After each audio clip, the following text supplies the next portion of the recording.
Good morning. Good morning. कैसे हो? बस बढ़िया।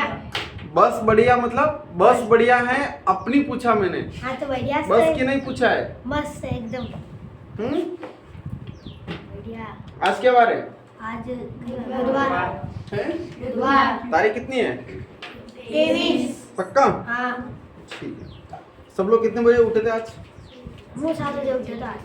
बस अच्छा। आज ही उठे बहुत दिन से। तो जल्दी क्यों उठ गया था? अरे सर वही तो गिरो मुँह की लेट हुई क्यों आज। बाकी तो सोता ही नहीं है रोज तुम्हें। नहीं 6 बजे उठी नहीं। अच्छा चलो कल का बताओ। कल क्या पढ़ाई करी थी? योज प्रतिलोम योज प्रतिलोम 5 का योज प्रतिलोम बताओ। -5। Very good. 576 में 5 का स्थानीय मान बताओ। कितना में 500।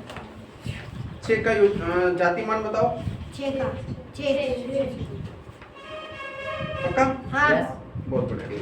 सभी लोगों ने तैयारी करी? Yes. बहुत सारी चीज सीखी थी हमने कल। Yes. है ना? अपने विजय बाबू तो आए नहीं थे। आप कल वाला चैनल ये उठा के देख लेना क्लास फर्स्ट है ना। आज सेकंड क्लास है अपनी यशस्वी योजना की। मैंने कल फर्स्ट क्लास डाला था उसको आज सेकंड क्लास ऐसे हर रोज डालते रहेंगे 1 बाय 1 है ना। जिस किसी क्लास में आप लोग मिस रहे हो उस दिन क्लास चैनल पे जाके देख लेना और जो भी कोई चीज समझ में नहीं आया वो यहाँ पे पूछ लेना। ठीक है? बैठने में किसी को दिक्कत तो नहीं आ रही है? हाउसफुल हो गया अपना। क्या हो गया? हाउसफुल हो गया है ना। गदर 2 की वजह से हाउसफुल। अभी गदर 2 में सारे अरे क्या हो रहा है यार? है ना। चलिए अगला टॉपिक आज पढ़ने जा रहे हैं हम लोग। ये बता रहे अपने को कि जोड़ घटाव गुणा भाग आप लोगों को आते हैं कि नहीं आते हैं? है ना। जोड़ घटाव गुणा भाग आते हैं कि नहीं आते हैं? चलिए कुछ सवाल हैं हमारे सामने जोड़ के करके देखते हैं है ना। जोड़ सबको आता है? 7 9 8 4 प्लस 8 6 9 इसको हल करना है। अब देखिए आप लोग जब सवाल हल करते हैं इसको अगर एक के नीचे एक लिखते हैं तो थोड़ा जल्दी आप लोगों की हल करने में आसानी होती है ना। जल्दी हल हो जाता है। लेकिन अगर इस तरीके से लिखते हैं तो थोड़ी कठिनाई आती है। लेकिन आप लोगों को प्रयास इसी रूप में करना है। क्यों करना है? क्योंकि जरूरी नहीं है कि यहाँ पर हर बार प्लस आएगा हर बार माइनस आएगा।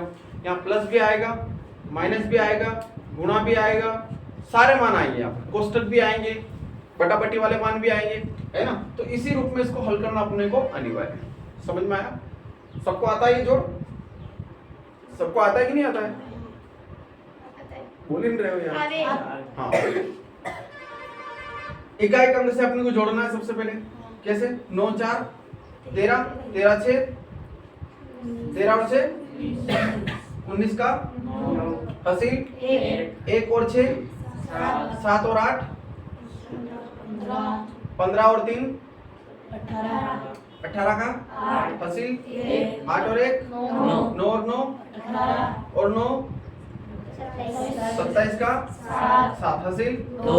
अब यहाँ तो कुछ बचा ही नहीं तो कुछ भी नहीं लेंगे है ना। ऐसे कंफ्यूज नहीं होना है कि यहाँ पर सारे 4 अंक हैं यहाँ पर तो 3 अंक हैं तो अब क्या करें है ना। यहाँ पर जब कुछ है ही नहीं तो कुछ लेना ही नहीं अपने को। ठीक है? हसील कितना है? 2। यहाँ से 7 कितने हो गए? 9 और 5 14। तो ये क्या आ गए? इसके उत्तर आ गए। समझ में आ रहा है? अगर इसी सवाल में अगर यहाँ पर माइनस हो है ना। मैं रिपीट कर देता हूँ 5 9 3 6 प्लस 7 9 8 4 माइनस 8 6 9। आप लोगों को गणित का नियम पता होगा जोड़ घटाव गुणा भाग और कोष्टक में सबसे पहले कोष्टक हल होता है फिर भाग हल होता है फिर गुणा फिर घटाव और फिर जोड़। गणित के नियम इस नियम से अगर आप लोग करते हैं इस तरीके से अगर आप लोग चलते हैं तो कोई भी सवाल आप लोगों का गलत नहीं होता है। और अगर एक बार सीख लिया सीखने के बाद में आप अपने स्तर से कैसे भी करोगे तो हो जाएगा है ना। जैसे पानी में तैरते टाइम जब तक हम सीखते हैं तो पूरा जोश लगाते हैं उसको फिर भी नहीं सीख पाते हैं। तैरना कितने लोगों को आता है? लड़कियों में आता है? बहुत बढ़िया। सभी लोगों को आज के हिसाब से मैं अपने माध्यम से सभी को संदेश देना चाहता हूँ तैरना हर लड़के को हर लड़की को आना चाहिए। ठीक है? साइकिल मोटरसाइकिल चलाना हर लड़की को आना चाहिए। लड़कियां तो इसे सीख भी लेते हैं है ना। ज्यादा नहीं। अगर आप लोग ट्रैक्टर चलाते तो अच्छी बात है। अपने घर में 4 व्हीलर कोई साधन चलाते तो अच्छी बात है। सारे साधन आप लोगों को चलाने आना चाहिए लेकिन कम से कम आप लोगों को मोटरसाइकिल तो चलाना आना ही चाहिए। समझ में आ रहा है ना? अगली बात, मोबाइल में तो ऐसे सारे एक्सपर्ट है ना, लेकिन मोबाइल में कुछ चीजें ऐसी होती हैं जो आप लोगों को सीखना ज्यादा जरूरी होता है, लेकिन आप लोग नहीं सीख पाते।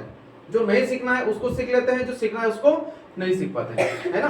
तो मोबाइल के अंदर जैसे कि साथ में एंड्रॉइड मोबाइल स्कूल बनाना पूरी तरह से मना है, वर्जित है, और मैं भी नहीं चाहता हूँ कि आप लोग अभी से एंड्रॉइड मोबाइल यूज करो, है ना। कितना टाइम यूज करना है, लिमिटेड टाइम। अपने घर में पापा, बड़ा भाई, बहन, मम्मी, जिस किसी के भी पास मोबाइल है, आप लोग उन्हीं का मोबाइल आधे घंटे 1 घंटे के लिए ले लो। जो काम की चीजें हैं, आप लोगों का यूट्यूब चैनल पर कोई अच्छा वीडियो देखना है तो उसको देख लो, है ना। अगर आपने ज्यादा पढ़ाई करी, कुछ लग रहा है कि हमें 10-15 मिनट कोई बढ़िया प्यारा भजन सुनना है तो सुन लो, गाना सुनना है तो सुन लो, ठीक है। पर अपना सेफ मोबाइल मत रखो। सेफ मोबाइल रखने से क्या होता है, वो अपनी निजी वस्तु हो जाती है, और निजी वस्तु होने के बाद हम उसका मनचाहा उपयोग करते हैं, ठीक है। अनलिमिटेड होता है। जैसे पहले के टाइम पर क्या था, मोबाइल में रिचार्ज जो करवाते थे वो पहले 10 रुपए की एक वो स्लिप आती थी, उसको घिस करके करवाते थे, फिर टॉप अप करवाते थे, अलग से ऐसे कुछ सिस्टम थे पहले, ठीक है। तो मिस कॉल से भी समझ आता था कि बंदा क्या बोल रहा है, क्या सिर्फ मिस कॉल से, है ना। और अभी आजकल क्या हो गया, अनलिमिटेड हो गया है, तो मिस कॉल कोई नहीं करता है, सीधे फोन करता है, उठाने वाले परेशान है ना। जैसे कि मेरे को भी बड़ी समस्या आती है, कभी कभी हालत खराब हो जाती है, मैं सर आपके ऑफिस के बाहर खड़ा हूँ, आप कटे। ऐसे ऐसे भी लोग हैं जो फोन लगाते हैं, भाई तो ऑफिस के बाहर खड़ा है, ऑफिस के अंदर आने में क्या दिक्कत है। घर पर भी आप लोगों ने देखा, किसी घर या पहले आवाज लगाते थे, जोर से दरवाजा खटखटाते थे, ए कटे है मोयो बाना, है ना, आवाज लगाते। अब क्या होता है, घर के बाहर जाके वो फोन लगाते हैं। अब भाई तू घर तक तो आ गया है, तेरे को घर दरवाजा खटखटाने में क्या दिक्कत है। ये बड़ी मतलब इसका दुरुपयोग भी है, समस्या वाली बात भी है। जो ज्यादा व्यस्तता में रहता है उसके लिए बहुत बड़ी परेशानी वाली बात है, ठीक है। दूसरा एक और, चिपके रहते हैं मोबाइल में घंटों भर, रात को 11 बजे सो रहा, कोई 12 बजे सो रहा, फिर सवेरे मम्मी आती है, आराम से गोद में खींचना, हंजवारी लेना, फिर उठाओ, तो वो चीज भी गलत ही है। तो एक ये चीजें लिमिटेड अगर होती है ना, तो उसका हम सही सदुपयोग करते हैं। जैसे हम शादी पार्टी में जाते हैं, गुलाब जामुन खाते हैं, हाँ। रसगुल्ले खाते हैं, कौन कौन खाता है, कितने खाता है, मतलब खी जावा बस, वही तो मुख्य सीर होती है। अब हम जब शादी पार्टी में जाते हैं ना, तो जो खाना होता है उसकी वैल्यू नहीं समझते है ना।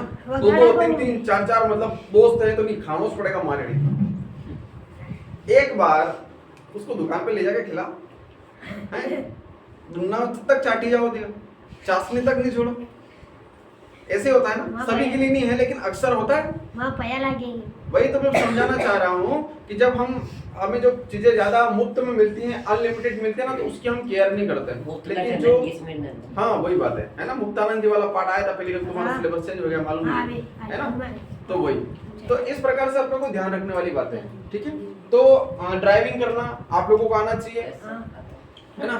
तैरना आप लोगों को आना चाहिए, हाथ से कभी भी हो सकते हैं। दूसरा, हिम्मत रखना है अपने, समझ में आ रहा है ना। सामने रात को हम 12 बजे के बाहर गए, कुएं पर गए, अगर भूत आकर के भी बोल रहा है कि मैं भूत उठा जाऊंगा, तो बोलना मैं तो तेरे से बड़ा वाला भूत दिखा जैसे, है ना। तो ऐसे वैसे डर कोई होता ही नहीं, होता है क्या, डर कुछ भी नहीं है। मैं तो डर को मानता ही नहीं कि डर होता भी है, मैं बिल्कुल नहीं मानता हूँ कि डर होता है। अपने मन का एक भ्रम होता है जो हम अपने आप में एक एहसास होता है कि हम डर गए, है ना। और तो डरने का रात में भी डर लगे। वही तो, अच्छा रात में डर लगी क्यों? रात में मुझे लड़कियां फटकी रहा था पुलिस वाला, तो पुलिस वाले हैं तो वो भी तो इंसान है, वो हमारी रक्षा करते हैं। चलो बस इतनी बातें नहीं, इतनी बातें नहीं, समझ में आ रहा है ना, लिमिटेड बातें। नहीं फिर ज्यादा फिर वो घर में पापा देखेंगे ना, कहीं बने रहता है हमारे साथ, देखा मैंने बता था वीडियो, પછી મને વાતા કરાંગે ને પછી કાલે બડિયા વાળો દંડો લઈને આગળ પડ્યા, जो भी करे थाकी तपई करेगा, न्या मारी करेगा, मारे जावा वेर मुता की तपई करूंगा, है ना। सवाल कर रहे थे हम लोग, जोड़ घटाव गुणा भाग में पहले क्या करना है अपने को। अच्छा एक चीज में मोबाइल का थोड़ा सा बता रहा था आप लोगों को, है ना। मोबाइल चलाना आता है ना, 100 नंबर पुलिस। इमरजेंसी में अपने को लगता है कि कोई लड़ाई झगड़ा कर रहा है, हम किसी हादसे का शिकार होने वाले हैं, है ना। ऐसा लगता है कि हम सुनसान जगह एरिया में आ गए हैं, कोई घटना घटित होने वाली, कोई हेल्प नहीं मिल पा रही है, तो अचानक से अगर आपको पुलिस की जरूरत पड़ती है, तो ऐसा नहीं है कि बस पुलिस वाला अपने घर का है, नहीं ऐसा नहीं। अगर जरूरत पड़ती है तो आप 100 नंबर डायल करो। ये आप लोगों को लड़का लड़की सभी को याद होना चाहिए। मोबाइल में नंबर डायल करो, उसमें कुछ बोलेंगे, ऑप्शन मांगेंगे, आपका एरिया पूछेंगे। एरिया तो वैसे वो ऑटोमेटिकली कैच कर लेते, जहाँ पर मोबाइल रहता है वो बिना पूछे आ जाते हैं। तो व्यस्तता रहेगी ना, कैसे उठाएंगे, है ना, लेकिन आपको रिटर्न जानकारी मिल जाएगी जब आपका फोन जाता है ना पुलिस वालों के पास में, है ना। और अगर फोन में उनका व्यस्तता में रहता है तो शायद कभी कभी रिटर्न कॉल भी आता है ना। नहीं आता तो दोबारा लगा लो, ठीक है। एक चीज तो ये हो गई। दूसरा ये कहीं के लिए आता है एम्बुलेंस, है ना, जननी एक्सप्रेस एम्बुलेंस के लिए, है ना। अपने आसपास में घरों में ऐसी कोई समस्या आती है, ठीक है, एक्सीडेंट, हाँ एक्सीडेंट वाली भी समस्या आ गई है। और जननी एक्सप्रेस नाम अगर दिया है तो जननी का मतलब होता है माता, कोई माँ बनने वाली होती है, तकलीफ हो रही है, उसके घर परिवार वाले कुएं पर हैं, अड़ोस पड़ोस में है, कोई समस्या आ रही है, आप निडर होकर के कॉल कीजिए, आपको तुरंत जननी एक्सप्रेस मिल जाएगी। 100 नंबर से पहले आपके पास जननी एक्सप्रेस पहुंच जाएगी। समझ में आ रहा है ना, क्योंकि इनको केस सुलझाने रहते हैं। मान लीजिए कहाँ जाएंगे, कहीं लड़ाई झगड़ा हो रहा, अक्सर इनका वहीं जाना होता है ना। जब मैं 2011, 12, 13 में नाहरगढ़ पढ़ता था, कक्षा 11वीं और 12वीं में, तो वहां पर एक टीआई साहब आए थे, नागर साहब। मुझे पुलिस वालों से बहुत डर लगता था, बताता हूँ मैं जानकारी आप लोगों को, है ना। नागर साहब तो उनके नाम से लोग कांपते थे। नाम से क्यों कांपते थे? उनका सिस्टम, उनका तरीका थोड़ा अलग था, मुझे बहुत अच्छा लगा था। पहले क्या पुलिस वाले दिखते थे ना, वही दूर से पुलिस वाले दिखते थे, भग जाता था, ज्यादा नहीं था पुलिस वाले, उसे लगता था कि पकड़ के ले जाएंगे वो, है ना, मतलब ऐसा आभास होता था। एक बार नागर साहब हमारे स्कूल में ट्रेनिंग के लिए आए बच्चों को, जैसा मैं आप लोगों को बता रहा हूँ ना कि हमें सचेत रहने की आवश्यकता है, जागरूक रहने की आवश्यकता है। तो नागर साहब वहाँ पे आए, उन्होंने सभी 500-600 लड़के पूरे स्कूल में थे, सभी को बिठाया। उन्होंने बताया कि हमारा नाहरगढ़ एरिया बहुत बड़ा है और यहाँ पर बहुत ही कम पुलिस वाले हैं, है ना। पुलिस वाले से मतलब पुलिस किसको बोलते हैं? उनके ऊपर जो वर्दी होती है ना, उसको पुलिस बोलते हैं, नहीं ये वर्दी वाले। क्या बोलते हैं पुलिस वाले? मतलब वर्दी वाले। बाकी तो इंसान ही है ना। पद बड़ा होता है, समझ में आ रहा है ना। कभी इंसान बड़ा नहीं होता है, इंसान की जो सीट होती है हमेशा वो बड़ी होती है, उसकी लाज रखना अनिवार्य होती है। तो उन्होंने समझाया कि कभी भी आपको पुलिस वालों से डरने की आवश्यकता नहीं है, वर्दी वालों से डरने की आवश्यकता नहीं है। वो जनता के सेवक हैं, आप लोगों की रक्षा करते हैं। हर संकट में आप जिस किसी भी टाइम उनको पुकारो, वो तुरंत दौड़े चले आते हैं। 24 घंटे ड्यूटी होती है पुलिस वालों की, होती है ना। कभी भी आप दिन में, रात में, कभी भी जाओगे, थाना खुला मिलेगा आपको। आप कभी भी हेल्प मांगो, बिल्कुल वो आएंगे, जितना हो सके उनसे कोशिश करके रक्षा करेंगे। सोते हैं उनको, लेकिन सोने के बाद भी अगर फोन आ गया, जाकर के ना आराम से गद्दा वद्दा लगाए ना सो गए ना, फोन आ गया कि आपको ड्यूटी पर जाना है तो उनको जाना पड़ता है ना। इसलिए बोला जाता है कि उनकी ड्यूटी 24 घंटे होती है। कभी कभी ऐसा होता है कि उनको कई दिनों तक पूरी तरह से आराम नहीं मिलता, रेस्ट। जैसे अब चुनाव का माहौल आ जाता है, कहीं दंगा फसाद होते हैं, है ना। तो ऐसी स्थिति में उनको कोई सुकून नहीं होता है, कोई रेस्ट नहीं होता है। इसीलिए तो हम हमारे यहाँ पर सबसे बड़ा दर्जा किसको दिया जाता है? भारतीय सेना को दिया जाता है। और भारतीय सेना के अंतर्गत सारी सेनाएं आ जाती है ना। पुलिस वाले अपने स्तर से उनकी ड्यूटी करते हैं, आर्मी वाले, सीआरपीएफ वाले, बीएसएफ वाले, है ना। अलग अलग बहुत सारी वैरायटी में हमारी सेनाएं हैं जो सब अपने अपने स्तर से ड्यूटी करती है और अपना अपना फर्ज निभाती है। तो नागर साहब ने बताया था कि आपको डरने की आवश्यकता नहीं है। अगर कहीं लड़ाई झगड़ा हो रहा है ना, रास्ते चल रहे हो, कोई एक्सीडेंट हो गया है ना, तो बहुत सारे लोग देखते हैं ना, मुंह पलट के निकल जाते हैं, अरे यार एक्सीडेंट हो गया, मरने के मालूम अस्पताल ले जाऊंगा, या कोई एम्बुलेंस बुलाऊंगा, या किसी से हेल्प मांगूंगा तो मेरे को जेल में डाल देंगे, मेरे को थाने में ले जाएंगे, है ना। तो नागर साहब ने बताया था, मुझे आज बहुत अच्छा सा याद है, नागर साहब ने बताया था आपको डरने की आवश्यकता नहीं है। आप किसी व्यक्ति की हेल्प कर रहे हो, बोला आपको क्यों डालेंगे वहां पे, है ना।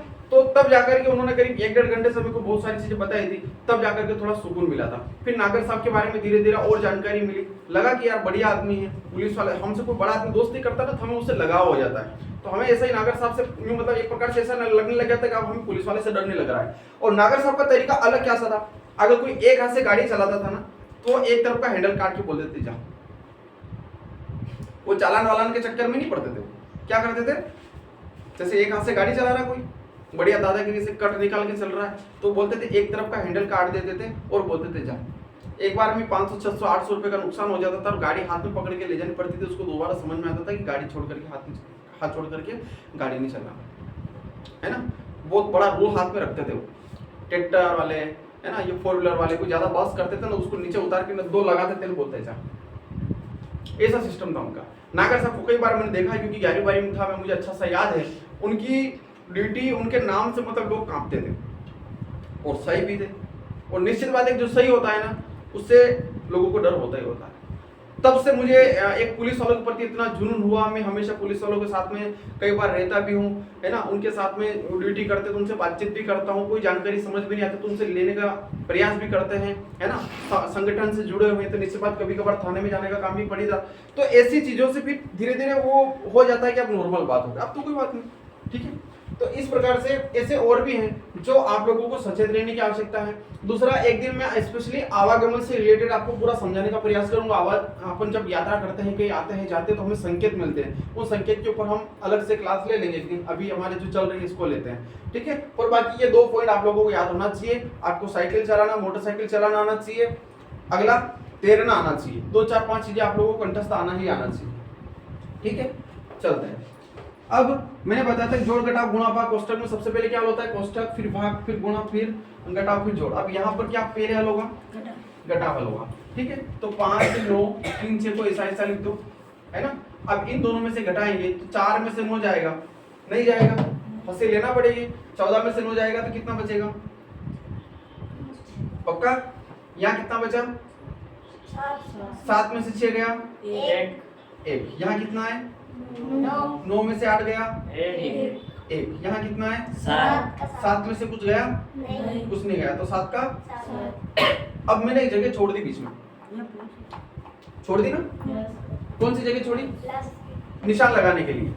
निशान लगाने के लिए क्यों छोड़ी मैंने। अब मैं यहाँ प्लस लगाऊं कि माइनस लगाऊं, क्यों, ये माइनस का ऐसा नहीं है।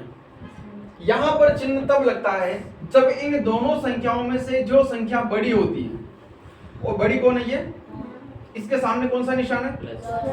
तो यहाँ पर क्या लगेगा, प्लस लगेगा। समझ में आ रहा है ना। इन दोनों संख्याओं में अगर यहाँ पर भी माइनस होता तो फिर ये दोनों संख्याएं जुड़ती।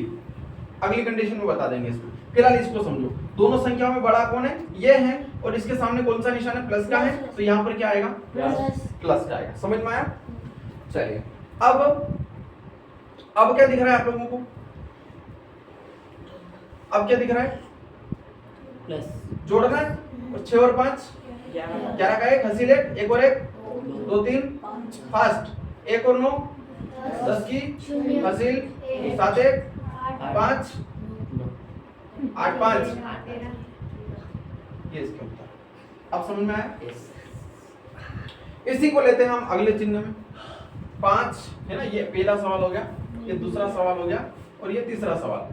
5 9 3 6 माइनस 7 9 8 4 माइनस 8 6 9। अब दिख रहा है आप लोगों को 2 जगह माइनस, है ना। अब करना तो अपने को माइनस चल पहले, लेकिन आप लोग यहाँ माइनस देकर के इसको घटा मत लीजिए, इसको माइनस देकर के आप मत घटाइए। अगर यहाँ पर 2 जगह माइनस हैं तो दोनों मान जुड़ेंगे। समझ में आ रहा है, माइनस माइनस प्लस होता है, माइनस माइनस प्लस होता है ना, तो जुड़ता, पक्का।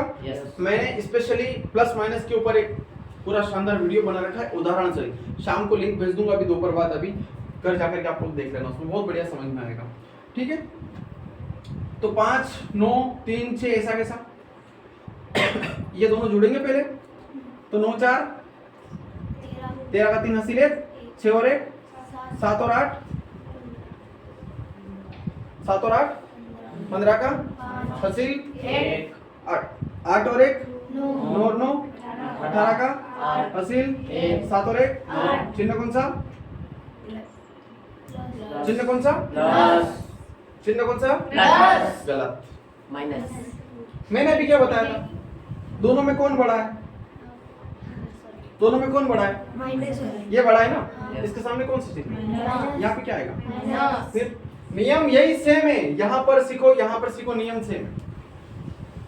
एक चीज के अंदर अपने को एक से ज्यादा चीजें सीखना है। हमने सवाल उठाया था एक, इसमें 3 सवाल हम कर चुके हैं, हो सकता है एक आध और कर लें, ठीक है। अब क्या दिख रहा है आप लोगों को, क्या दिख रहा है, माइनस यानी घटाव दिख रहा है, तो घटाएंगे। चलिए, यहाँ पर है 5936 और यहाँ पर है 8853, घटेगा कि नहीं घटेगा, घटेगा ना, घटाना तो पड़ेगा। देखिए यहाँ प्लस दिख रहा है, यहाँ माइनस दिख रहा है, तो निश्चित बात है मान घटेगा। चलो घटा दें। अब देखिए इसमें से ये तो नहीं घटेगा, लेकिन इसमें से ये तो घट जाएगा। चलिए 3 में से 6 गया, मतलब 13 में से 6 गया, 13 में 6, बताइए जल्दी, 7। यहाँ पर कितना है, 4 4 में से 3 गया, 1। यहाँ पर कितना है, 8 में से 9 गया, 8 में से 9 गया, 18 में से 9 गया, कितना, 9। यहाँ कितना है, 7 में से 5 गया, 2। हल हुआ सवाल? दोनों बड़ा कौन? दोनों बड़ा कौन? 8870 चिन्ह कौन सा? माइनस यहाँ पर क्या आएगा? माइनस ये इसके उत्तर माइनस के 2917। सवाल समझ में आया? यस कठिन तो नहीं है ना? नहीं लेकिन हमने आज तक इसके ऊपर कभी ध्यान नहीं दिया ही नहीं। सवाल सरल है, गणित के नियम भी सरल, लेकिन हमने कभी कंपेयर नहीं किया है कि हम कैसे करें। चलिए इसी को सवाल को हम एक सवाल और बना लेते हैं। -5936 -7984 -869 ऐसी कंडीशन में आता है सब। अब तीनों जगह माइनस, भैया दो जगह माइनस थे तो क्या किया था? प्लस किया था। तीन जगह माइनस है तो क्या करेंगे? तीन जगह माइनस है तो प्लस करेंगे। कैसे करेंगे? मैं दो तरीके से इसको बताने का प्रयास करता हूँ। पहले हमने जो ये सवाल किया था ना, इस तरीके से इसी सवाल को करते हैं, फिर शॉर्टकट तरीका अपनाएंगे। कोशिश करना है ना आप लोगों को, थोड़ा शॉर्टकट चलना है ना? आप चाहे पहले इन दोनों मान को ले लो, आप चाहो पहले इन दोनों मान को ले लो, क्योंकि यहाँ पर भी माइनस, यहाँ पर भी माइनस, यहाँ पर भी माइनस। क्लियर? यस तीनों जगह माइनस है कि दो मान को लेकर के अपने को चलना है। कौन सा वाला मान ले पहले? ये दोनों ले। चलिए ये दोनों लेंगे तो दोनों माइनस है तो मान जुड़ेगा। यहाँ पर भी हमने वही किया था, जोड़ा था। चलिए 6 और 4 10 की हसील 8 और 1 हसील का 9 3 12 का 2 हसील 1 9 और 1 10 9 19 का हसील 7 और 1 8 और 5 चिन्ह माइनस। यहाँ पर कितना है? 8 6 9। समझ में आया? हाँ। अब क्या दिख रहा है? अब क्या दिख रहा है? माइनस दोनों जगह माइनस। Yes. क्या होगा? जुड़ेगा। ठीक है, चलिए देखिए आपको बोलने में थोड़ा सा, अगर हम स्पष्ट बोलेंगे ना तो समझ में आया। आप लोग बोल रहे हो प्लस। अब प्लस का एक मतलब होता है चिन्ह लगाना, और अगर उस प्लस की जगह आप लोग बोलते हो कि जोड़ना, तो कितना स्पष्ट हो जाता है? इनको जोड़ना। और प्लस प्लस में ये समझ में नहीं आता है कि ये माइनस प्लस क्या। ठीक है, थोड़ा बोलने में मेरे तरीके से चलो आप लोग तो बढ़िया रहेगा। चलिए जोड़ दे।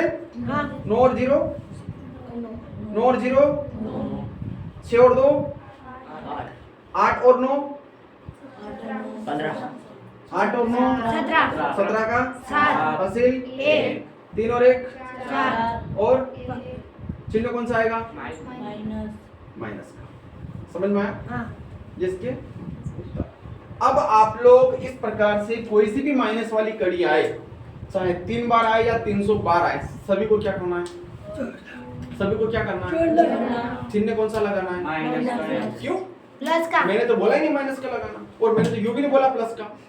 चिन्ह कौन सा लगाना, इसका उत्तर सुनो। जो संख्या बड़ी है उसके सामने जो चिन्ह है वही चिन्ह आएगा। जो संख्या बड़ी है उसके सामने जो चिन्ह है वही चिन्ह आएगा। प्लस माइनस मायने नहीं रखता है। समझ में आया? यस चलिए हमने यहाँ पर भी क्या किया था? तीनों को जोड़ा था। 14,789 आए थे, यहाँ पर भी 14,789 आए। अंतर यहाँ सारा मान प्लस में था, यहाँ सारा मान माइनस। माइनस। समझ में आया सवाल? कितने लोगों का है? चलिए शाबाश, सभी को समझ में आया। इस किताब वालों को पहले से पता था कि आप लोगों को जोड़ घटाव नहीं आते, इसलिए उसने अपने को जोड़ घटाव दे दिया पहले से, है ना? उतार रहे हो? मिटा दूं? मिटा देता हूं। उतार रहे हो? उतार लिया? मैंने साथ साथ में उतारने के लिए स्पष्ट रूप से मना किया हुआ है। मस्काओ चिकन हो गई। चलिए जोड़ करना सीख गए आप लोग। इसी टाइप से जोड़ घटाव गुणा में दशमलव वाले सवाल आते हैं, है ना? देखिए दशमलव वाले कैसे? 900 दशमलव 84 प्लस 934 दशमलव 86 प्लस 5.003 प्लस 7,500.900। इस टाइप के सवाल आप लोगों के सामने आते हैं। अब हम इन सवाल को देख करके घबरा जाते हैं कि कैसे करें। एक तो यह चीज आती है घबरा कर, और दूसरी चीज क्या आती है? आप तुरंत इसको एक जैसा लेकर के हल कर लेते हो। संभव है? मैं आपको बताना चाहता हूं कि दशमलव के बाद में अगर अपन किसी मान को देखते हैं, है ना। जैसे कि ये लिखा हुआ है 1.100 किलोग्राम, हम इसको क्या बोलेंगे? 1 किलोग्राम 100 ग्राम, क्या बोलेंगे? 1 किलोग्राम 1 किलोग्राम 100 ग्राम। और अगर जैसा हम जैसा बोलते जा रहे थे, अगर वैसा बोलेंगे तो ये क्या हो जाएगा? 1100 किलोग्राम। क्या हो जाएगा? 1100 किलोग्राम। अंतर है दोनों में? हाँ। अंतर है ना। अगली बात अगर अपन करते हैं यहीं पर, तो जैसे आप लोग सभी साथ में लेकर के चलते हो, तो ये 900 तो मेन मूल्य हो गया, पैसों में गिन लेते हैं। 1 रुपया कितने पैसों से बनता है? 1 रुपया बराबर 100 पैसा। समझ में आया? अब हम इसको क्या बोलेंगे? इसको क्या बोलेंगे? 1 रुपया 50 पैसा, यही बोलेंगे। और अगर डायरेक्टली अगर हम बोल रहे हैं तो फिर 150 रुपया। दोनों में कितना अंतर है? अंतर है ना। तो अब हम इसकी तुलना इससे तो नहीं कर सकते। कर सकते क्या? नहीं कर सकते। रुपया रुपया होता है, एक प्रकार से बड़ी रकम है, और पैसा पैसा होता है जो पैसों से मिलकर के रुपया बनता है। उसी प्रकार यहाँ पर भी हमारे सामने एक सवाल आया है दशमलव वाला। इसको हम समझते हैं कि 900.84 934.84 हम सब क्या एक साथ जोड़ दिया। अब यहाँ पर एक ही अंक है, दशमलव के बाद 3 अंक है, यहाँ दशमलव के बाद 2 अंक है, यहाँ दशमलव के बाद 3 अंक है, दशमलव से पहले 4 अंक है, यहाँ पर 1 है, यहाँ पर 3 है, यहाँ पर 3 है। ठीक है, इसका सबसे सरलतम नियम वही है। कौन सा वाला? माइनस प्लस वाला। ये सिर्फ हमारे सामने प्लस वाला सवाल आया है, लेकिन अगर माइनस प्लस का सवाल आता है तो नियम तो वही है, लेकिन एक और नया नियम इसमें क्या है, इसका जो जोड़ करने का तरीका क्या है मैं बता देता हूँ कि 900.84। अब इस संख्या को जब हम लिखेंगे ना, तो इस दशमलव को कहाँ लगाना है? इस दशमलव के नीचे, दशमलव से पहले वाला मान उधर, दशमलव के इधर वाला मान इधर। समझ में आया? कितना? 5.003।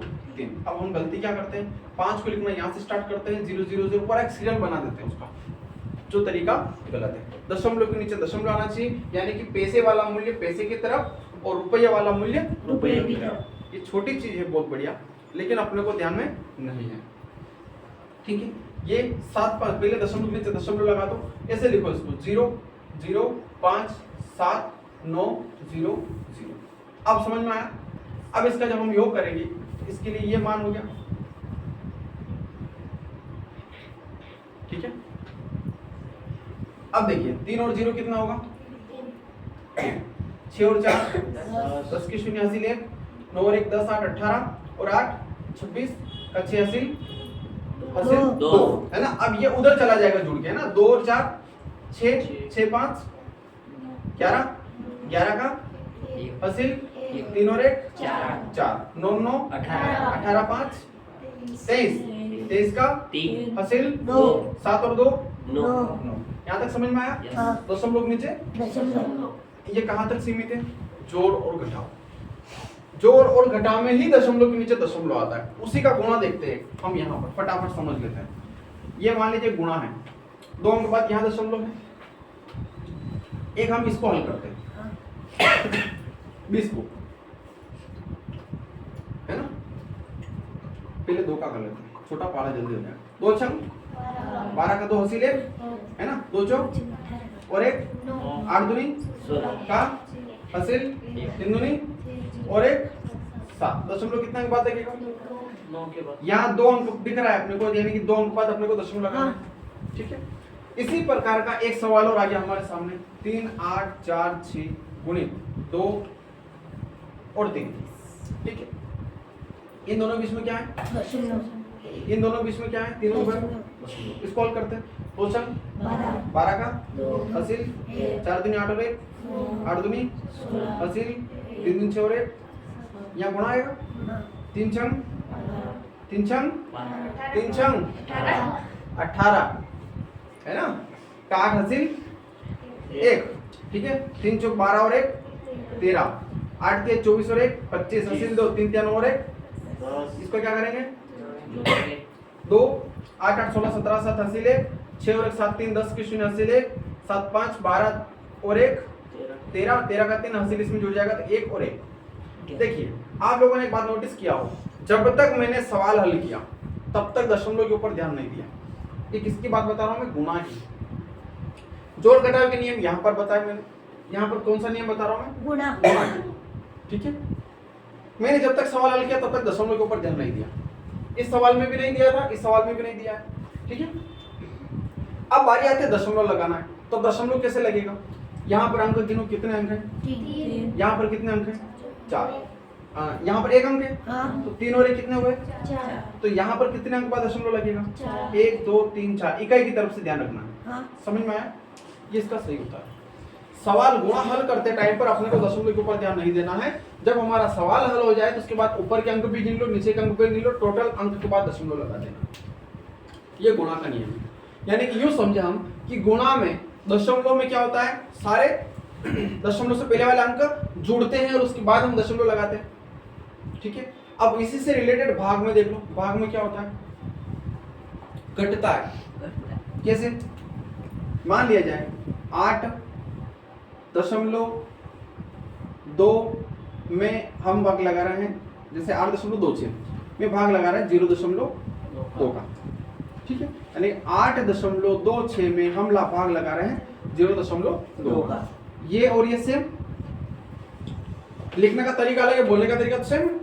8.2 से किसने का भाग दे रहे हैं हम? 0.2 का। हाँ। जब हम इसको हल करेंगे ना तब तक दशमलव के ऊपर ध्यान नहीं देना है अपना। तो कितने का भाग लगाएंगे ऊपर? 2 का। ये तो सबको आता है काटना, छोटा मोटा मान। 2 चौके 8, 2 एकम 2, 2 तिया 6। आ गया उत्तर। 2 का भाग हमने ऊपर दिया। देखिए 2 से पहले क्या? 0। 0 के ऊपर कोई ध्यान नहीं देना। 2 का भाग दिया तो 2 चौके 8, 2 एकम 2, 2 तिया 6। अब यहाँ दशमलव कहाँ लगेगा?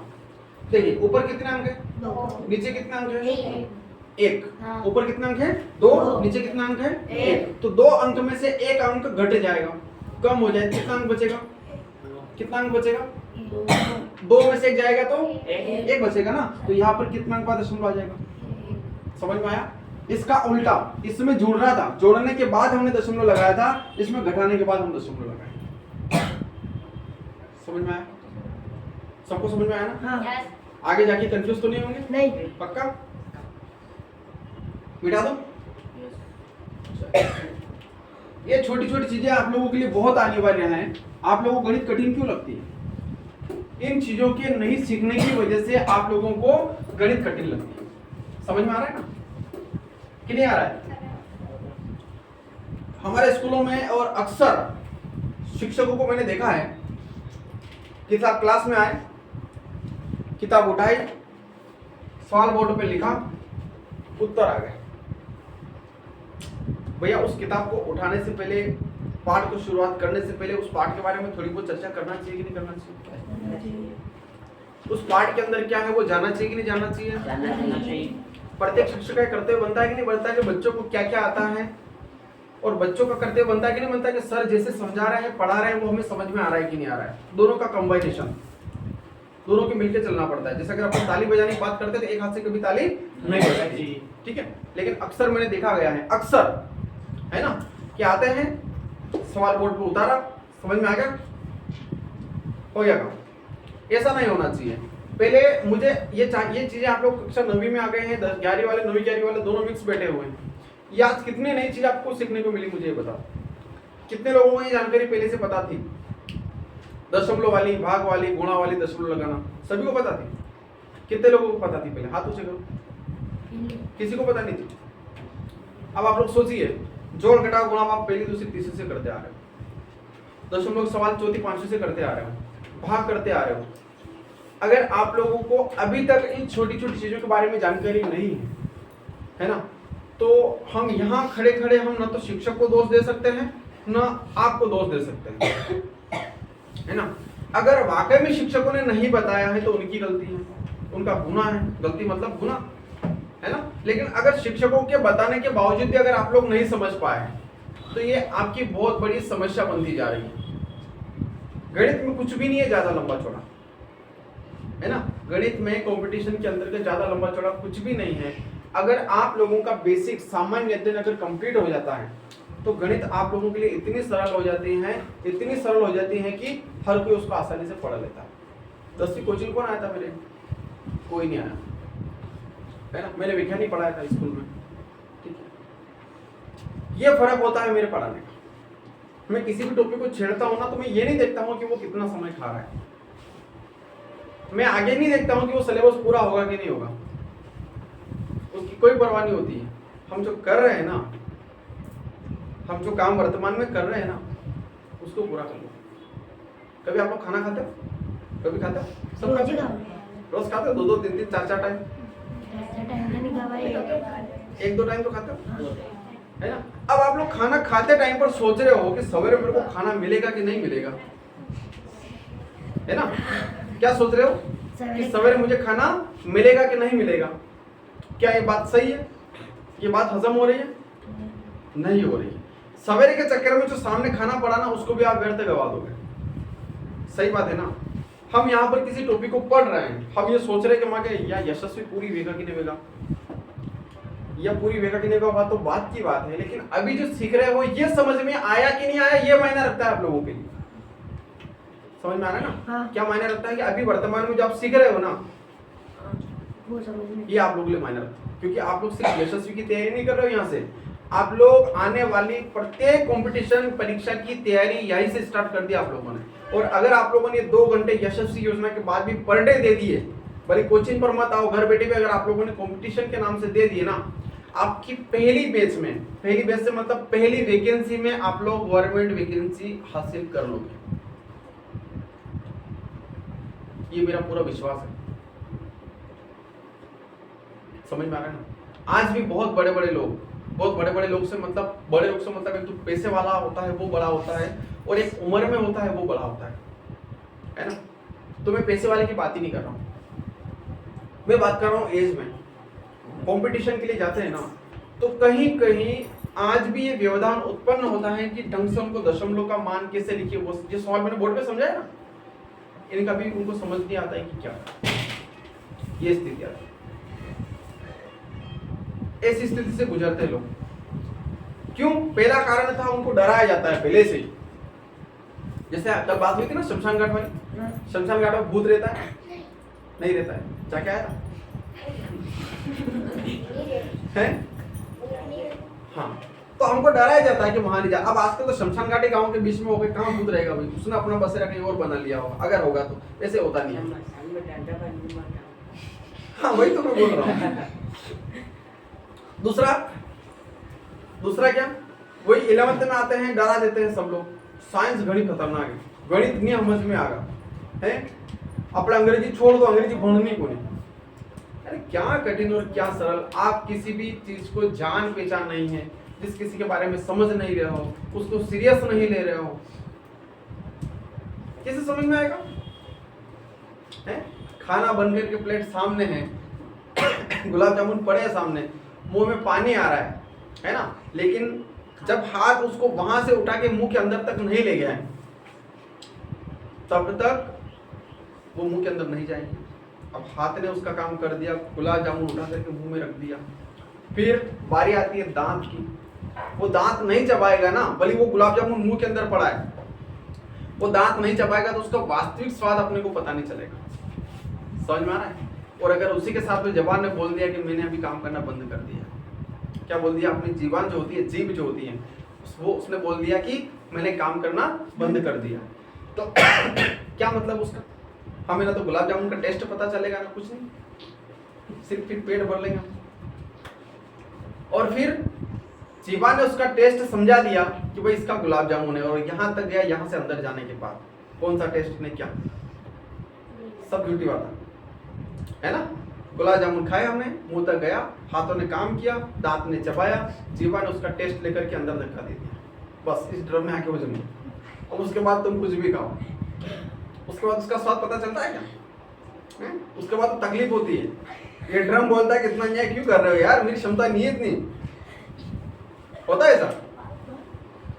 तो हम समझ नहीं पा रहे हैं, जान नहीं पा रहे हैं, पहले से घोषणा कर रहे हैं कठिन है, कुछ भी कठिन नहीं है। आप निडर होकर पढ़ाई करिए, निडर होकर के समझिए, कोई भी चीज नहीं समझ में आती तुरंत पूछ लीजिए, दूसरे दिन लिख के ले आइए कि सर ये चीज समझ में नहीं आ रही थी, हम उसको पहले क्लियर करें। इसलिए मैं जब क्लास स्टार्ट होती पहले पूछता हूँ कि कल हमने क्या पढ़ा था, क्योंकि मैं खुद भूल जाता हूँ, मेरे दिन में 8 से 10 क्लासें होती है इधर उधर, है ना?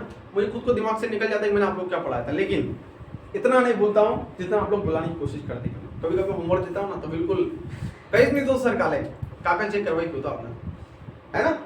ऐसे नहीं वो पाठ पढ़ा कसम नहीं, वो पाठ याद नहीं जाएगा, वो पाठ पढ़ा हूँ, ऐसा होता है कभी कभी, है ना? चलिए इसी कंडीशन में गुणा सब लोगों को आता होगा, यस सर। लेकिन है? गुणा गुणा करवाना है, ये गुणा सबको आता है, बहुत सरल है। Yes sir.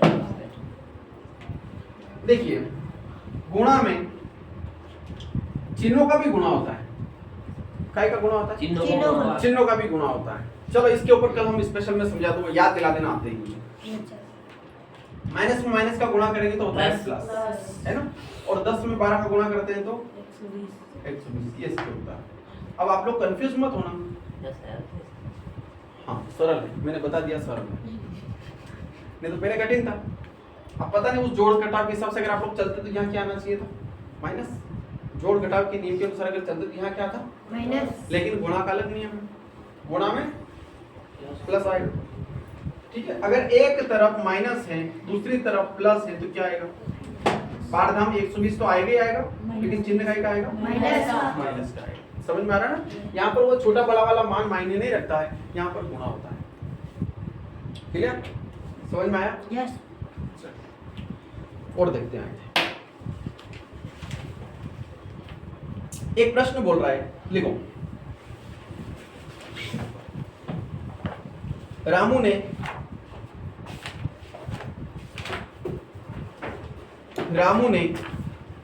अपने बैंक खाते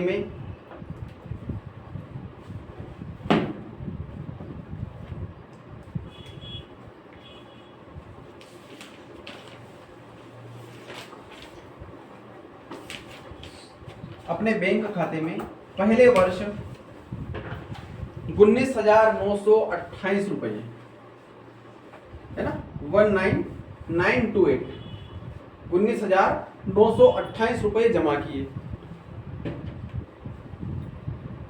तथा दूसरे वर्ष 18,629 रुपए जमा किए, तो बताइए उसने अपने खाते में कितने रुपये जमा किए?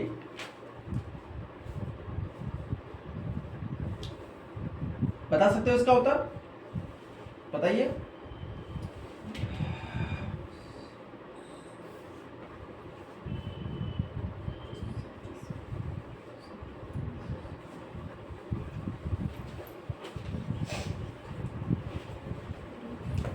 कितना आएगा? हल कर सकते हो ना इस सवाल को? यस। करो।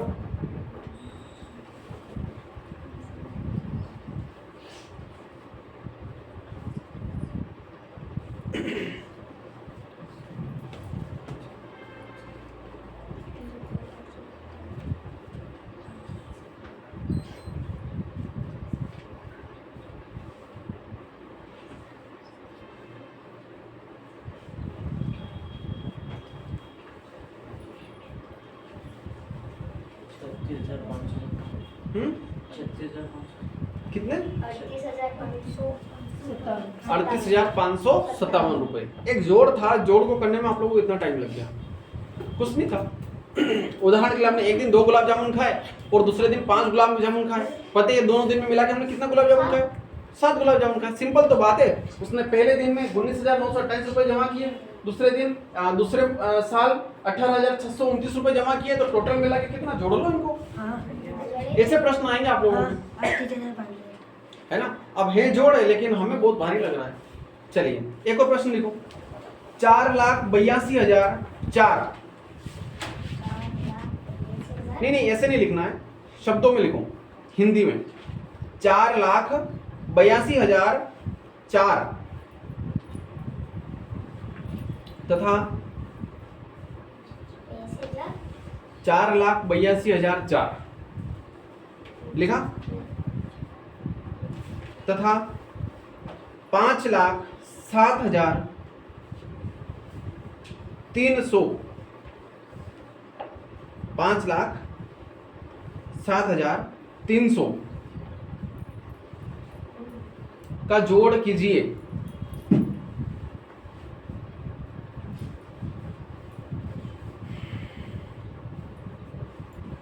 अगला प्रश्न लिखो, घर से करके लाना है ना।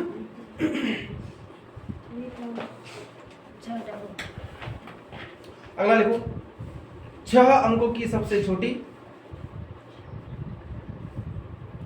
तथा 6 अंकों की सबसे छोटी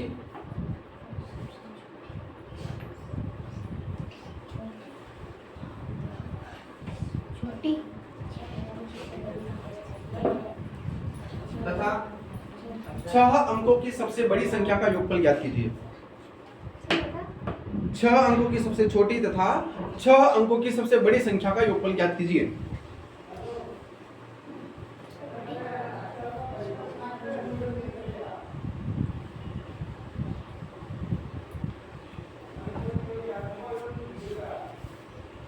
लिखा लिखा रे। Yes sir. अगला लिखो, 6 अंकों की वह छोटी से छोटी संख्या ज्ञात करो। 6 अंकों की छोटी से छोटी संख्या ज्ञात करो जो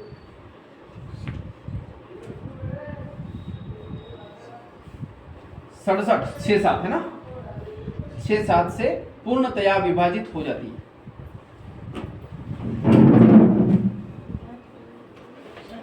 67 से पूरी तरह से विभाजित हो जाए।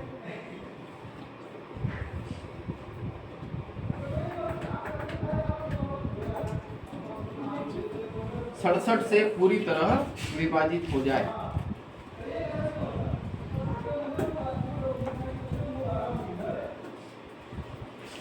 हो गया। अगला लिखो, एक प्रदेश में 37,456 अंकों में लिख लो डायरेक्ट। 37,456, 37 4 5 6 है ना। प्राथमिक शालाएं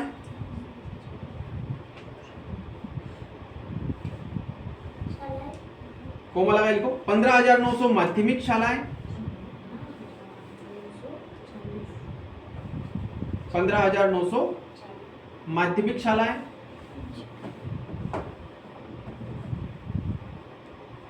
तथा 9,761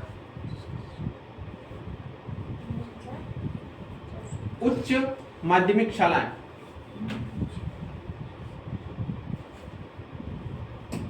तो बताइए प्रदेश में कुल कितनी शालाएं हैं?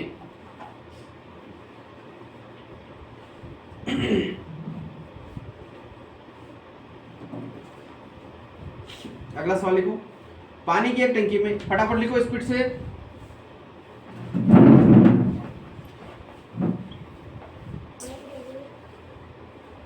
पानी की एक टंकी में 82,600 लीटर पानी भरा हुआ है।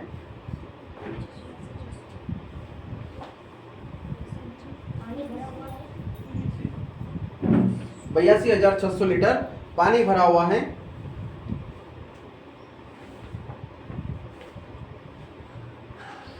लिखा। आगे लिखो, 3,335 लीटर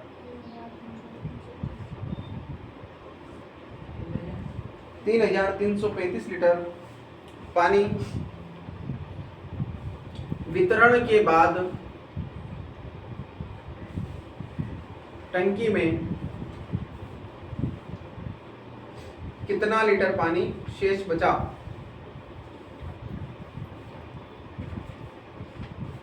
टंकी में कितना लीटर पानी शेष बचा? ठीक है। देखिए एक जबरदस्त फार्मूला सामने आ गया है, इसको आप लोगों को सीखने की आवश्यकता है ना। सभी लोगों को आता भी होगा वैसे, कितने लोगों को आता है ना।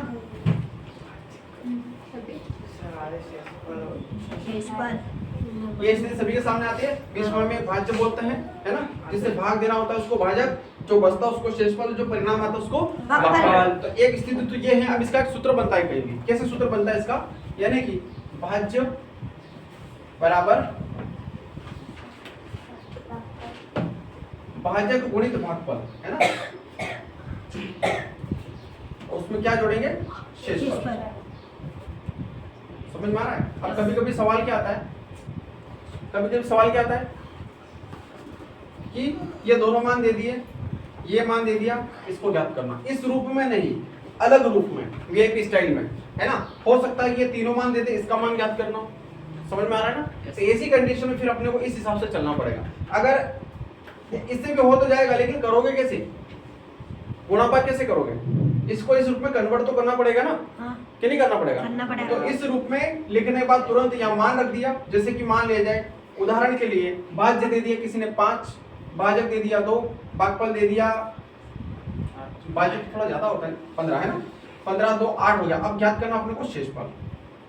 क्या ज्ञात करना? शेषफल। कैसे करेंगे? हमें दिख रहा है कि 8 दूनी 16, 15 की जगह 15, ठीक है। 16 को उधर भेज देंगे, ये प्लस शेष है। ऐसा कैसा चलेगा? 16 को उधर भेज देंगे तो 15 - 16 बराबर शेष। कितना बचेगा? -1। ये शेषफल कितना आ गया? -1।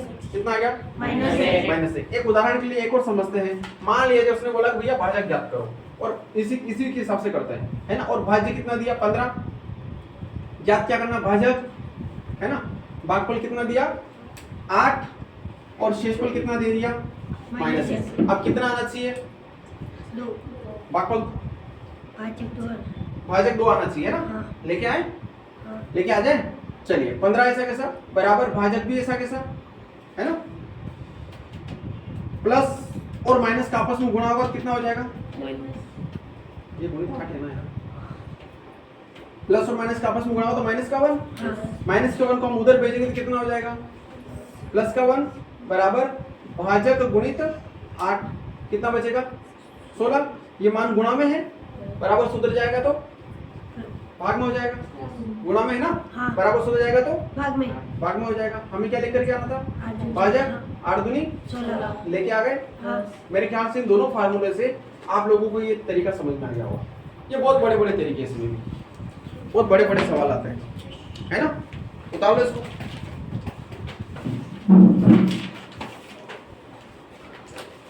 ठीक है, आज एक प्रकार से हमने छोटी मोटी बहुत सारी चीजें सीखी हैं। ठीक है, कल हम इससे अगला टॉपिक पढ़ेंगे।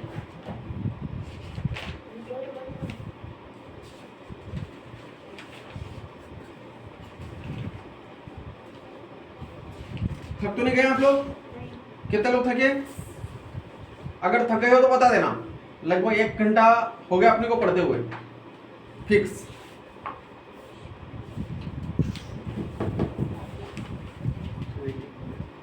हाँ? नहीं चल रहे तो आप तो पढ़ रहे हैं। नहीं पढ़े? ऐसे थोड़ी छोड़ने वाला मैं आपको, है ना। हमारे आने का टाइम फिक्स है, जाने का टाइम फिक्स नहीं है।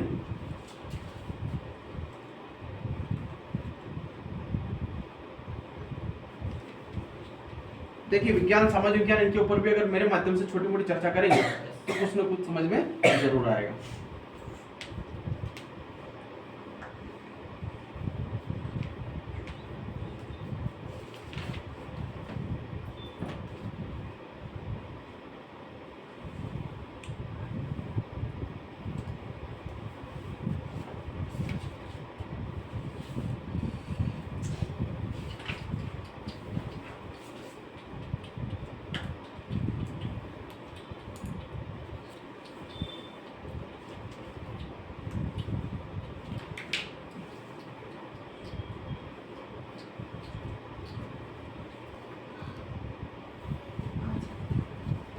सवाल बढ़िया तरीके से करना है, बराबर रखने चाहिए, बराबर आना चाहिए, है ना। जहां कोमा लगाना वहां कोमा, दशमलव की जगह दशमलव, मतलब ये हर जगह कोई सा भी विषय हो जहां जो नियम लगता है कोशिश करना कि वही नियम लगाएं आप लोग। धीरे धीरे आप लोग की ऐसी आदत पड़ जाएगी। अगर गलत नियम लगाओगे तो गलत आदत पड़ जाएगी, सही नियम लगाओगे तो सही आदत पड़ जाएगी। थोड़े दिनों से याद रखने की आवश्यकता है, फिर उसको ऑटोमेटिक अपना हाथ काम कर लेगा। ठीक है,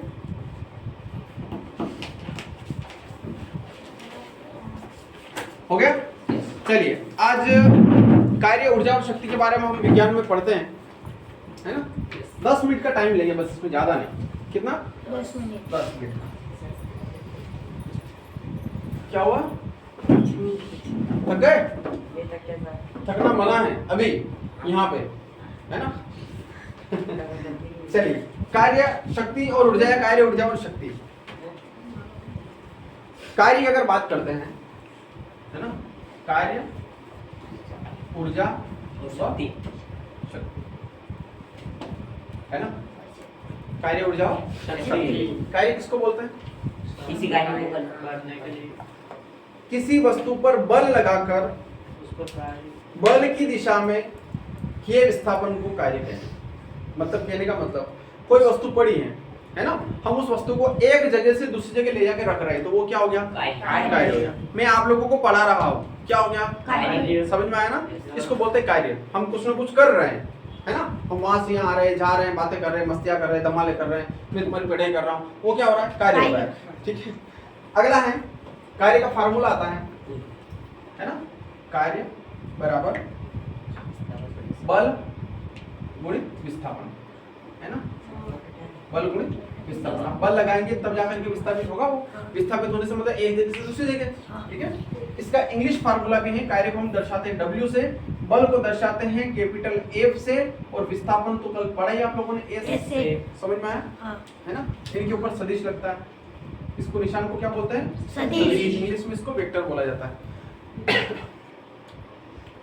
और SI पद्धति में इसका मात्रक क्या है? SI पद्धति प्रचलित पद्धति है। SI पद्धति में इसका मात्रक जूल है। कार्य कैसी पद्धति मात्रक क्या है? जूल है। कार्य कैसी पद्धति मात्रक क्या है? जूल है। समझ में आया? हाँ। चलिए, अब इसके बाद में आता है ऊर्जा। क्या आता है? ऊर्जा। ऊर्जा। ऊर्जा से मतलब ताकत, शक्ति, एनर्जी। क्या बोलते हैं? किसी वस्तु के कार्य करने की क्षमता को उसकी ऊर्जा कहते हैं। किसी वस्तु के कार्य करने की क्षमता को उसकी ताकत कहते हैं, उसकी एनर्जी कहते हैं, उसका पावर कहते हैं। जिस व्यक्ति के अंदर अपने काम करने की क्षमता अनुसार, जैसे उदाहरण के लिए हमारा वजन है 10 किलो उठाने का, और हमें 1 क्विंटल थमा दोगे, उठा पाएंगे? नहीं उठा पाएंगे। तो हमारी जो ऊर्जा है वो 10 किलो उठाने की है, हमारी जो क्षमता है, हमारी जो एनर्जी है वो कितनी है? 10 किलो वजन उठाने की। तो उसको क्या बोलेंगे हम लोग? ऊर्जा। ऊर्जा कौन सी राशि है? अदिश राशि है। महत्वपूर्ण टॉपिक में लिख रहा हूं। ऊर्जा कौन सी राशि है? अदिश। अदिश राशि है।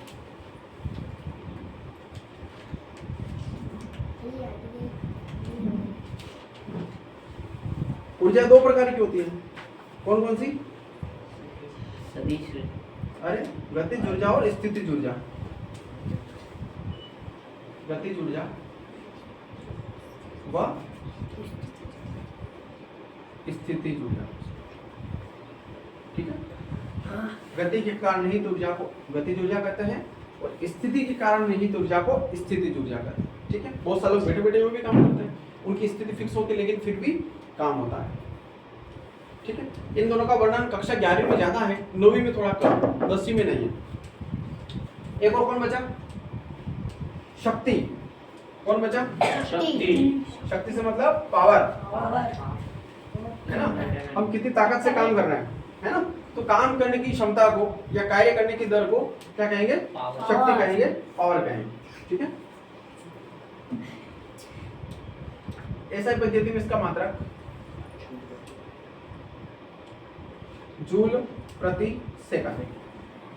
मतलब ये समय के साथ चलेगा, है ना?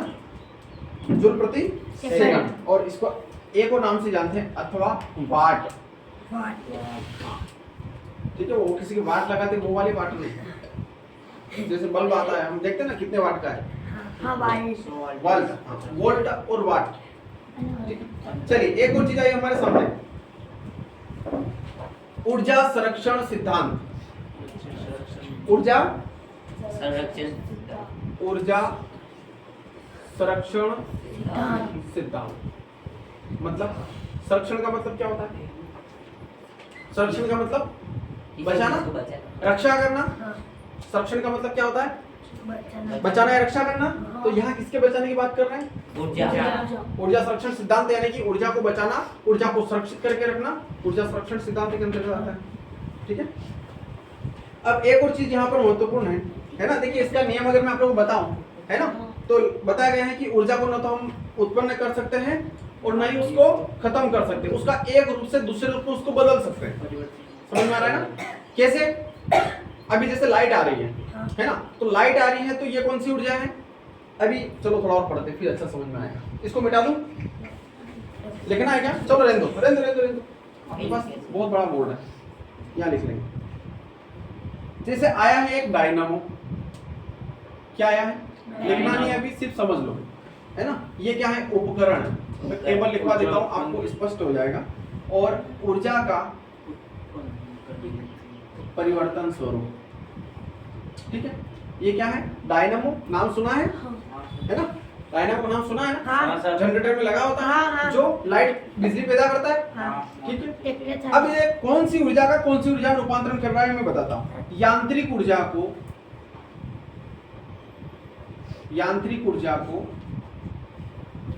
कौन सी ऊर्जा में? यांत्रिक ऊर्जा को विद्युत ऊर्जा में। ठीक है। यंत्र के माध्यम से विद्युत बना रहा है, यंत्र के माध्यम से विद्युत बना रहा है, तो वो कौन सी ऊर्जा हो गई? कौन सी ऊर्जा हो गई? विद्युत ऊर्जा हो गई ना। यानी कि डायनामो का क्या काम है? यंत्रों के माध्यम से, जैसे कि एक प्रकार से डायनामोस को किसी न किसी माध्यम से हम घुमाते हैं। जैसे कि हमारे गांधी सागर बांध के वहां पर बड़े बड़े डायनामो है। डायनामो पंखों के ऊपर पानी गिरता है, पंखे घूमते हैं और फिर डायनामो वहां से बिजली छोड़ते हैं। हम पिछले साल गए थे घूमने, लड़कियां कोई नहीं आई थी, बोला था ना चल चलो रे, कोई नहीं आई। इस साल चलेंगे, कोई बात नहीं। ठीक है। तो वहां पर देखने को मिलता है, आप लोग मोबाइल में भी देख सकते हो, पूरा ऑनलाइन है सिस्टम, देख सकते हो, है ना। और वहां के हमारे घर पर भी देख लो ना, जनरेटर चलता है तो उसको पहले घुमाते हैं, इंजन सिस्टम होता है, इंजन से फिर डायनामो का रोटर घूमता है, डायनामो का रोटर घूमता है तो बिजली बनती है। ठीक है। चलिए अगला आया हमारे सामने मोटर। हाँ, ट्रैक्टर में वही सिस्टम मोटर। तो मोटर में क्या होता है? विद्युत ऊर्जा को यांत्रिक ऊर्जा में, है ना। मोटर कैसे चलती है? लाइट से, विद्युत से। तो विद्युत यानी कि करंट मोटर में जाएगा तो मोटर पानी देगी, पंखा चलाएगी, ठीक है, घर में चक्की चलाएगी, कुछ ना कुछ तो करेगी। हर जगह मोटर लगी हुई होती है, कहीं छोटी कहीं बड़ी। ठीक है। तो विद्युत ऊर्जा से उसका यांत्रिक ऊर्जा में रूपांतरण होता है या बदलता है। अगला आता है माइक्रोफोन। क्या आया? माइक्रोफोन। ध्वनि ऊर्जा से विद्युत ऊर्जा, ध्वनि ऊर्जा से विद्युत ऊर्जा।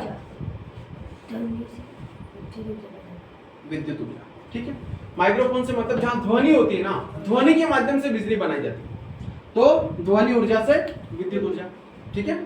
अगला है लाउड स्पीकर।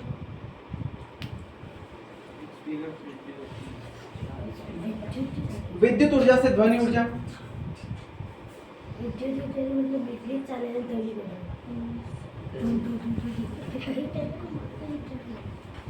विद्युत ऊर्जा से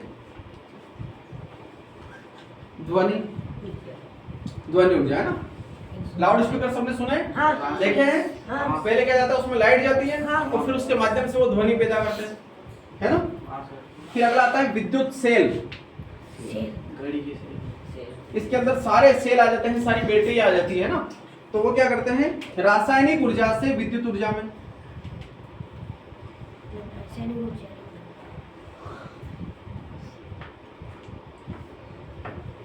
सेल बैटरी सबने देखा है ना। आजकल तो घरों में भी चार्जिंग वाले बल्ब आ गए हैं। उसके अंदर क्या लगी होती है? छोटी सी कोटी लगी होती है, उसको हम सेल बोले या बैटरी बोल सकते हैं। उसमें क्या होता है? कुछ ना कुछ भरा रहता है, एक प्रकार से रसायन भरा रहता है, तो वो चार्जिंग होता रहता है। उसके बाद में वो जब लाइट जाती है, जब हमें जरूरत पड़ती है, तो हम उसको चला करके उसको विद्युत ऊर्जा में कन्वर्ट करते हैं। सर वो ऐसी बैटरी भी जाती है, तड़का सा लगा। हाँ बिल्कुल होता है। इसी की बात तो नहीं कर रहे हो? हाँ सर, सोलर सेल, है ना। सौर ऊर्जा से विद्युत ऊर्जा, सौर ऊर्जा से विद्युत ऊर्जा। ठीक है। अब विद्युत सेल को हमें करंट बिजली से चार्जिंग करना पड़ता है और वापस बिजली करंट छोड़ती है। इसको कहाँ पे, सूर्य भगवान की रोशनी जो होती है उससे चार्जिंग होता है और फिर उसका विद्युत में रूपांतरण हो जाता है। ठीक है, तो ये सारी चीजें इनमें से कोई भी आ जाएगा। ठीक है, डायनामो है, कौन सी ऊर्जा है, क्या बदलता है, तो यांत्रिक ऊर्जा से विद्युत ऊर्जा में उसका रूपांतरण होता है। या विद्युत यांत्रिक ऊर्जा को विद्युत ऊर्जा में रूपांतरण कौन करता है, कौन सा उपकरण करता है, तो कौन करता है, डायनामो। समझ में आ रहा है ना। इस प्रकार से प्रश्न बन करके आते हैं। ठीक है, तो आज की क्लास मेरे ख्याल से नहीं थोड़ा और है, लिख लेते हैं, काम अधूरा नहीं छोड़ना। और है विद्युत ऊर्जा 5 मिनट वेट हो जा रहा हूं।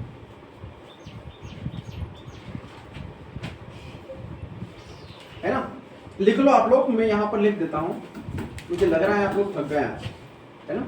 विद्युत बल्ब का विद्युत ऊर्जा से ऊष्मा एवं प्रकाशीय ऊर्जा, है ना। विद्युत बल्ब की बात हम कर ही रहे थे, है ना, विद्युत बल्ब। अगला आता है मोमबत्ती।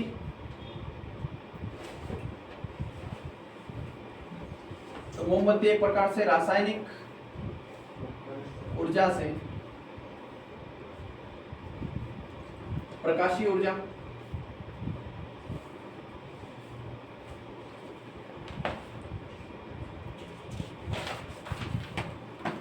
सितार नाम सुना होगा,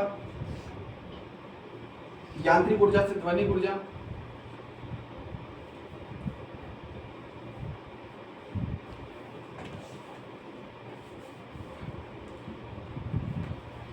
यांत्रिक ऊर्जा से ध्वनि ऊर्जा। अगला आता है इंजन, है ना, छोटा मोटा कोई सा भी इंजन। उष्मा लेता है, उष्मा से मतलब पेट्रोल डीजल की खपत करता है और उससे यंत्रों को चलाता है, यानी कि यांत्रिक ऊर्जा में उसका बदलाव आता है। इस प्रकार से हमारे सामने कुछ ऊर्जाएं आई हैं जिनका हमने अध्ययन किया है। ठीक है, आप लोग इनको बढ़िया तरीके से पढ़ना, समझना। ठीक है, आज क्लास में यहीं तक, धन्यवाद।